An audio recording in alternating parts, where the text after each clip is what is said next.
신규 창업자분들은 꼭 보셨으면 합니다. 가장 성장률이 컸던 시장은 유럽 구매대행 시장이었습니다. 안녕하세요. 스티브 창업사의 스티브입니다. 신규 창업자분들은 꼭 보셨으면 합니다. 미국과 유럽 해외 직구 시장이 아직도 70%가 넘고 있는데 아직도 중국 구매대행 시장으로 창업을 희망하는 셀러분들이 굉장히 많이 있어요.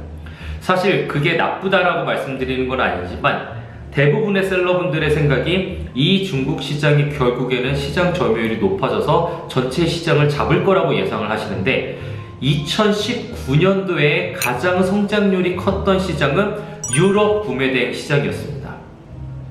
참고로 나이키 데이브레이크라는 엄청난 운동화가 유럽에서 나오면서 어떤 구매대행 셀러가 나이키 데이브레이크로 10억의 매출을 만들어냈습니다. 굉장한 거긴 하지만 미국과 유럽 시장은 저는 좀 다르다고 봐요. 미국은 보편적으로 인기가 많은 제품들이 나오는 반면 유럽은 트렌디한 제품들이 굉장히 많이 나와서 지금 우리나라 젊은이들의 감성에 호소하는 제품들이 굉장히 많고 그런 물건들이 굉장히 많이 팔리고 있는 거예요.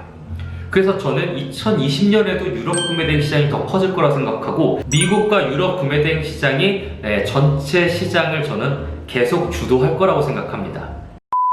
근데 자꾸 중국 구매대행에 관심을 가지시는 분들에게 제가 계속 중국 구매대행을 왜 이렇게 나쁘게 보냐 이렇게 생각하시는 분들도 있는데 첫 번째는 모든 상품에 대한 번역이 필요해요. 상품을 그냥 가져다 등록을 하면 중국어가 있기 때문에 사람들이 볼 수가 없어요. 그럼 그런 것들에 대한 번역도 필요하고 그리고 어떤 상품을 소싱할지 굉장히 어색합니다.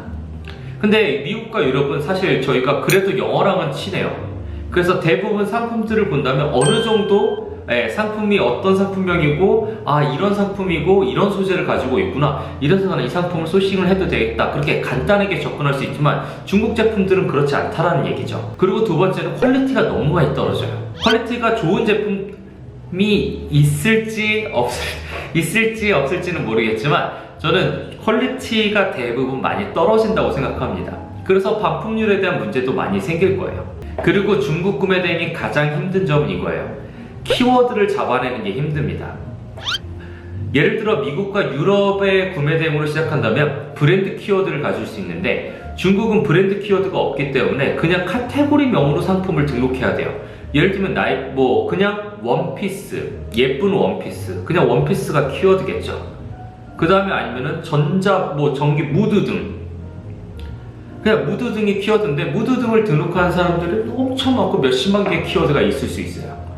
근데 저희는 그거보다는 키워드가 조금은 세분화시켜서 나이키 원피스 이런 식으로 등록하는데 이 브랜드가 너무 강력해서 내 제품으로 노출될 가능성이 굉장히 높다라는 거예요. 그래서 일반적으로 중국 구매대행이랑 미국 유럽 구매대행이랑 봤을 때 스마트 스토어든 아니면 마켓을 봤을 때도 다 미국과 유럽 구매대행 브랜드를 파는 셀러들의 마켓 지수가 굉장히 좋습니다. 지수가 좋다라는 얘기는 뭐냐면 이 셀러의 지수 방문자 수가 많다라고 표현을 하는 거고 방문자 수가 많으면 당연히 주문량이 늘어날 겁니다. 저는 그렇기 때문에 퀄리티 문제도 있고 키워드 잡는 게 어렵기 때문에 방문자 수가 없고 방문자 수가 없으면 주문량이 늘어나기 힘든다는 점. 그렇기 때문에 중국 구매대행이 굉장히 어렵다고 보고 있는 거예요. 그리고 시장 자체가 미국과 유럽이 가장 크기 때문에 이쪽 시장에서 성장해 보시는 게 저는 굉장히 바람직하고 좋은 방향이라고 생각합니다. 자, 그래서 이번 기회에 유럽 구매대행과 미국 구매대행 잘 모르고 계셨던 부분들에 대해서 저랑 같이 한번 얘기를 나눠보는 시간을 한번 만들어 봤으면 좋겠고요. 그 시간에 제가 미국과 유럽 구매대행의 핵심적인 부분 내용까지도 자세하게 설명을 드릴 겁니다. 기대하셔도 좋을 겁니다.